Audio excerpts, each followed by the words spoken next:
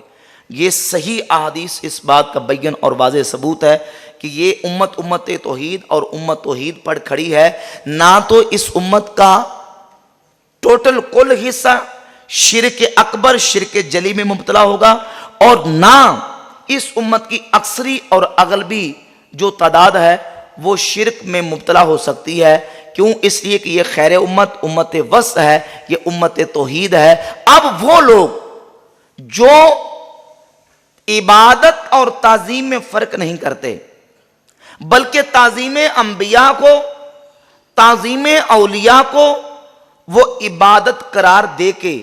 مسلمانوں کو مشرک قرار دینے کی جسارت کرتے ہیں، اور یہ دعویٰ کرتے ہیں کہ یہ سب آپ کی ایکٹیویٹیز اور آپ کے معمولات یہ توحید کے منافی اور توحید کے برخلاف ہیں، تو ان کے حوالے سے یہ بات اپنے ذہن میں بٹھا لیں کہ وہ ان کا یہ اس طرح کا شرک کا فتویٰ محض تحکم اور سینہ زوری پہ مبنی ہے۔ بھئی بات یہ ہے کہ پہلے توحید کی ڈیفینیشن ڈیفائن کرو،